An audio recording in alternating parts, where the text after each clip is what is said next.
Hello friends, ఎలా ఉన్నారు అందరూ? ఈరోజు నేను శివరాత్రి రోజు ఏం చేశాను, ఎలా గడిపాను అన్నది చెప్పడానికి వచ్చానండి.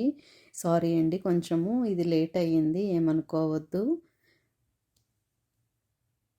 ముందుగా గడపని ఇలాగా కడుక్కొని ముగ్గులవి వేసుకోవాలండి. అసలు గడపకి ఎందుకు కడుక్కోవాలి, ఎందుకు ముగ్గులు వేసుకోవాలి ప్రతి పూజకి అన్నది నేను ముందు వీడియోలో చెప్పానండి. చూడకపోతే చూడండి తప్పకుండాని.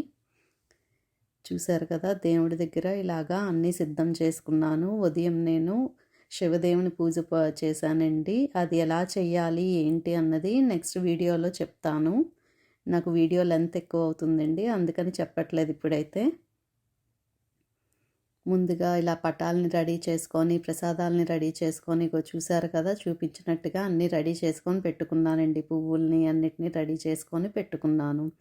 మొదటిగా వినాయకుడి పూజ చేసుకోవాలి.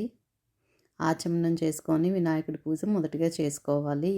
ఏ పూజకైనా మొదటిగా వినాయకుడికి నమస్కరించి వినాయకుడిని మొక్కుకోవాలండి. ఏ విఘ్నాలు లేకుండా మంచిగా జరగాలని మొక్కుకోవాలి.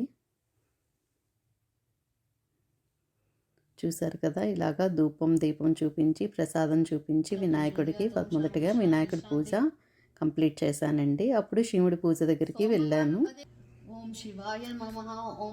మొదటిగా శివుడు అష్టోత్తరం చేయాలండి. చేశాక ధూపం ఇవ్వాలి, తర్వాత ప్రసాదం పెట్టాలి. నైవేద్యం పెట్టి చూపించి అన్నీ చేసి తర్వాత ఆరతి ఇవ్వాలి.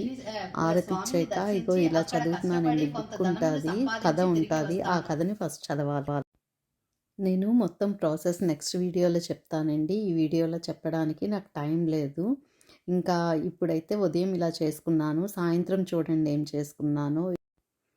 ఈవినింగ్ ఇట్లా ఒక టేబుల్ వేసి శివలింగాన్ని ఐస్తో చేసుకున్నానండి. అది ఎలా చేయాలి ఏంటి అన్నది ఇంకో వీడియోలో ఉంది, చూడండి. ఐస్తో చేసుకొని పెట్టుకున్నాను. ఇలా నువ్వుల నూనెతో దీపం పెట్టి ఇదన్నీ చేసుకున్నానండి. అన్నీ రెడీ చేసుకున్నాను.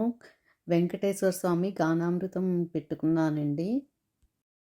శనివారం, శివరాత్రి, శని త్రయోదశి అన్నీ కలిసి వచ్చాయి కదండి. అందుకే శివుణ్ణి నారాయణ్ణి పూజిస్తే చాలా మంచిదని గానామృతం పెట్టుకున్నానండి.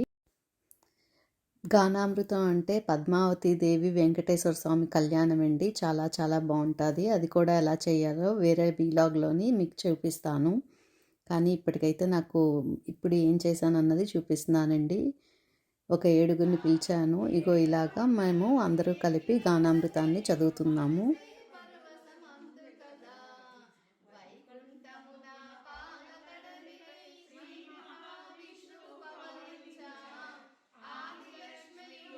చూశారు కదా, ఈ రకంగా చదువుకున్నాక లింగాష్టకం, బిల్వాష్టకం అన్నీ కూడా చదువుకున్నామండి. తర్వాత శివలింగంకి ఐస్తో చేసిన శివలింగంకి ఇలాగా పాలు, పెరుగు, నెయ్యి, తేనె, పంచదార, పంచామృతాలతోటి మేము అభిషేకం చేస్తున్నామండి.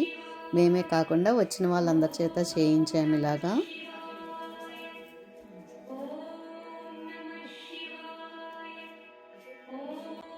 ఇదిగో ఇలా అభిషేకం చేసాక ప్రసాదాలు అవి చూపించి ఆరతి కూడా ఇచ్చామండి. ఇలాగా చాలా చాలా చాలా బాగున్నారు శివుడు. ఐస్తో చేసిన శివలింగం 2 కళ్ళు సరిపోలేదండి చూడటానికి, అంత బాగున్నారు. ఇలాగా పారాయణం అయితే కంప్లీట్ చేసుకున్నామండి. ఇగో ఇప్పుడు చూస్తున్నారు కదా, ఇది ఐస్ శివలింగం 4 గంటల తర్వాత అండి. ఇంకా కూడా బాగా కనిపిస్తున్నారు. ఫైనల్గా మాకు దగ్గరలో ఉన్న శివుడి టెంపుల్కి వెళ్ళి ఇలాగా దర్శనం చేసుకున్నామండి. అంతేనండి. ఆ రకంగా మార్నింగ్ నుండి ఈవినింగ్ వరకు మంచిగా గడిపామండి. చాలా చాలా బాగుంది. మీరు కూడా ఎలా చేసుకున్నారో కామెంట్ రూపంలో కామెంట్ చేయండి. మీకు కూడా ఈ వీడియో నచ్చినట్లయితే please like, share, subscribe my channel.